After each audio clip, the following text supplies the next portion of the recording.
Hello, ladies and gentlemen, and welcome to episode 25 of Fortnightly Frontier. I'm looking at you, and this is really weird, and I'm confused because you're sitting next to me. Don't worry, this is not going to start a habit. I'm just visiting my good friend Joe Yes. for a spell. Sadly. Sadly. Well, we both feel... Anyway, coming up in this episode, we have... Absolutely nothing. Nothing really planned. We have some details, because we didn't talk about the live stream in the last episode. Because it hadn't happened yet. What, are we supposed to be looking at each other? Yes, why camera? not? Okay, we're looking Because at we're each interacting other. with each We're other. interacting, Yes. of course. Yes, so... we didn't have any information on the live stream because basically I got too drunk and then we both didn't feel like doing a proper episode because it was before going on holiday and stuff. So. Exactly. And now that it's been 2 weeks since the live stream, neither of us can remember much of what happened from it, so it's just going to be a bit of a mess. Yeah. The new website was launched. Which is pretty cool, I suppose. It's going to show a bit of more in-depth detail to new people that are looking for information about Star Citizen. Not just, we are at these numbers and now here's the news. Yep, exactly. And there hasn't been any stretch goals, and we've hit what was it, 69? Almost nearly 69. Nearly 69 millions, giggity. Wow. Yeah, nearly 69 million. So that's pretty awesome. No really proper stretch goals, as was discussed before, so we'll be just getting a bit more information about the in-depth going on in development of Star Citizen, which I suppose is cool as well. Yes, that is cool. But the website, I like it, so...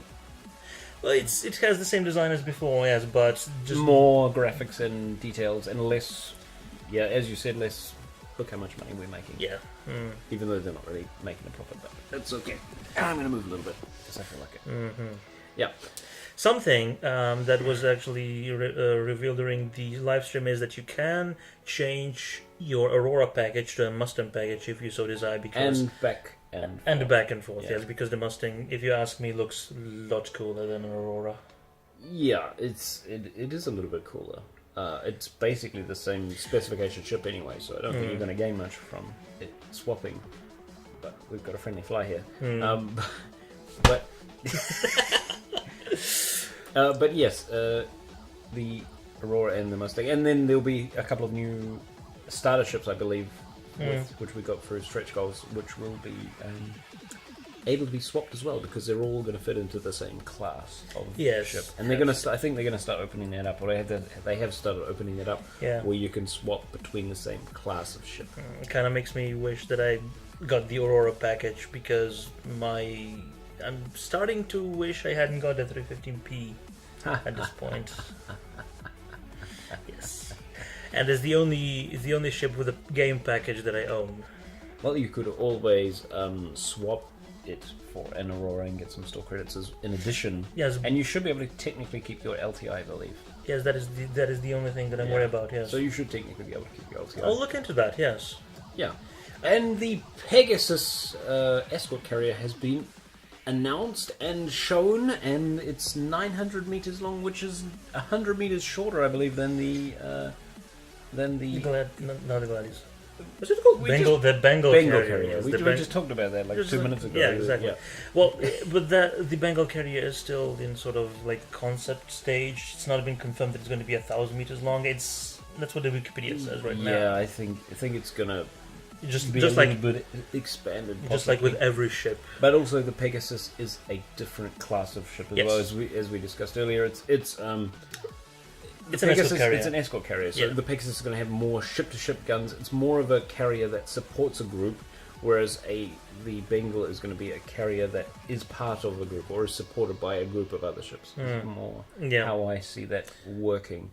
But they say it's going to be able to hold 16 Hornets, 16 Gladiators, a couple of Redeemers, and it's going to be your home in Squadron 42 for much of the story, at least in the first chapter that they're going to release. Yeah. That's why it's looking much better, much more detailed than the Bengal carrier, yes. Bengal carrier. Why can't I remember that name? Awesome. Yeah. Yep. Many Idrises were sold. Many. I think 200. 200. Yeah, 200. we think 200, but we wrote 300 in the notes. So. And we're too lazy to check because we've had a few beers and some stuff tonight. So. Yes, they were sold in batches of 50 every 6 hours. I think that's the kind of math that got me wrong. Every 6 hours, 50, so that's 300 together. But never mind. Okay. Yeah. Yeah. So they were sold, and it They made were a lot sold of within money. seconds. Yeah. It's Very fast. how? Seconds. Yes, but how? How is that even I think possible? there was supposedly a back-end hack for that, or the other large ship that was sold. I'm not sure which one it was, or both. It possibly is. Somewhere where you could basically trick it to put a ship in your firing corp. Oh my god, I can't remember the English word. Shopping cart. Shopping cart. Yes. Firing corp. You put it in your shopping cart, like as soon as it became available. Right. Through a back-end hack, so you didn't actually have to click through 3 menus. You just ran a script in the back end or something like that. I'm not 100% sure. I didn't read too much into it or about it. And we have some new stuff in 1.0, which was released. Which was actually released during the live stream. Yeah. Surprise, surprise. No, it was after. Broken. It was technically after, yes, yeah. but it wasn't, like they announced they're going to release it and then you have to wait another 2 weeks for them to release. It was actually on the day of the live stream. On the day. And it was buggy. A few bugs, yeah. Well, just like, the release of 0.9, I believe, which was... Yeah, all of the ratings have been the same. I didn't see anything really majorly different. No, just... You log in, apply patch, and unable to log in. Yeah. I was up until 4 in the morning trying to log in, but I went to bed because I knew what was happening. You were a bit less optimistic than I was. Yeah. So there's 16 new ships in the game 16 now, new ships in the game, including the Cutlass, which I flew around in circles for a while and were mesmerized by the gimbaling engines. Yeah, that is great. Head melting. Awesome. Yes. All the Mustang variants are now in the game and viable. Yep. But I haven't flown one. Well, do we own one? No. No, we don't own one. It's hard to fly something you don't own. Maybe they'll give us one like they did with the Hornet and the 300 series. Yep. That would be nice. Probably would convince me to exchange my 315p for a Mustang. It's probably not a good swap, but anyway. And something that is very important to me. Yes, the Avenger is flyable in the game. Yes. Suddenly a hand comes across the screen of my face. It's gonna be that angle anyway. But it's gonna be. There's too many cameras here. Yeah, you should see this. For the first time, it's like it's a proper studio. It's got 3 cameras, 2 microphones, a light, some monitoring equipment. It's like we actually know what we're doing. A but proper we don't. Studio. Okay. I can't believe I said it with a straight face. Yeah. And there's been a new lobby system. An LB system, which we haven't checked yet thoroughly because it was broken. It was broken and it was turned off server side, Yeah. and I have no idea whether they turned it on yet or not. Yeah. And my PC was broken at the time as well. I fixed it a couple of days. Well, half fixed it a couple of days ago. So yeah. We're gonna get more information on that in a special video, I suppose. Yeah. Special. Keep a lookout for that. Yes. And since we're going chronologically through the entire stream instead of, in order of importance as it pertains to us, they also showed the WebGL map of the universe. Yeah. Which looks fucking amazing. Yeah. Yeah. It does. It does. I'm looking at your fucking grammars. It looks fucking amazing. It does. Yep. The stuff they showed during the live stream isn't the actual orientation and setup of the playable universe. It's just to show what it's going to look like when you click on, star system zooms in, and then click on a planet, it zooms in again.